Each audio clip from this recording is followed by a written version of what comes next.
What if the world's most important shipping lane wasn't the Suez Canal anymore?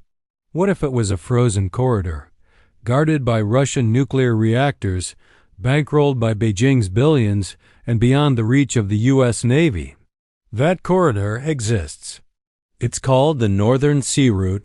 The map of the world is being redrawn. And America doesn't have a seat at the table, because America doesn't have the ships. To control the Arctic, you need one thing: the power to break ice.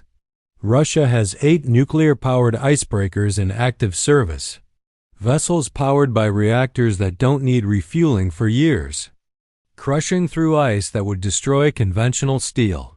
Total polar fleet, over 40 ships. Russia, 8 nuclear icebreakers, 40 polar vessels. United States, 0 nuclear icebreakers, 3 aging polar ships. Not one U.S. vessel is nuclear-powered. Official defense analysis has concluded nuclear icebreakers aren't even currently feasible for the Coast Guard. In the 1960s, falling behind the Soviets in space was a national emergency. Today, Russia pushes its fleet to sea 270 days a year, and America has no plan to close the gap. Moscow is the gatekeeper.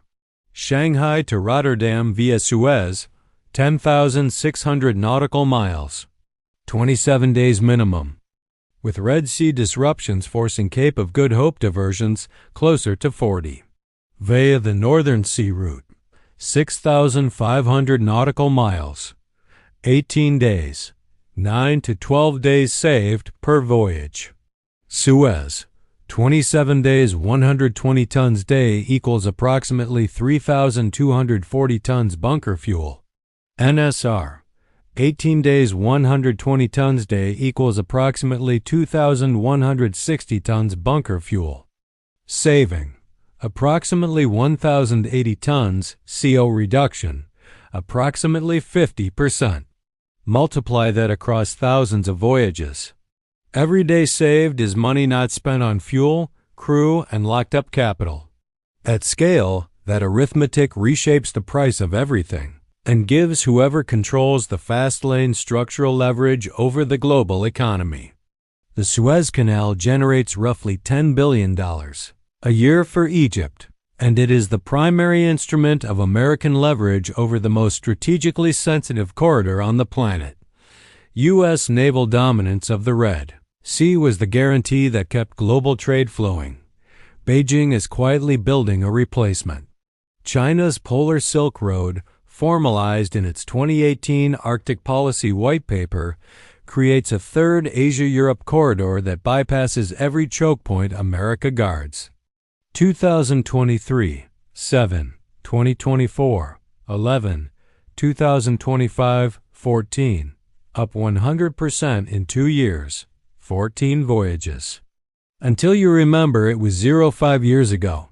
When the Arctic becomes a reliable year-round lane, the logic of routing through Suez weakens. Egypt's revenue shrinks. American leverage dissolves. The choke point strategy built over a century moves north. While the world watches Ukraine, Russia has quietly built one of the most sophisticated Arctic military architectures in history. Modernized radar stations, airfields, and naval bases along the Kola Peninsula capable of sustaining operations year-round in extreme polar conditions. The Northern Fleet, home to Russia's nuclear ballistic missile submarines, patrols beneath the ice, effectively invisible. Between Russia's Arctic coast and the open Atlantic sits one narrow corridor, the Geo-Economic Gap. Every Russian submarine heading for the Atlantic passes through it. Every NATO reinforcement in a crisis crosses it. Undersea cables carrying the majority of global internet traffic run through the same waters. NATO has noticed the 2025 UK-Norway Defence Pact was signed specifically to monitor Russian fleet movements here. The Arctic is not a theater waiting for conflict. It is where the next conflict will be decided. And right now, Russia holds the high ground. For 100 years, the U.S. Navy controlled global trade by holding the choke points. That strategy worked because those were the only routes that mattered. The ice is melting. A new door has opened. Russia holds the keys. China is funding the infrastructure. And the route is already moving 37 million tons a year. The map of the world is being redrawn. The North is nitrogen monoxide longer a frozen wasteland. It is the new front line of the global economy.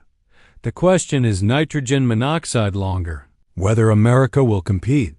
The question is whether IT still can.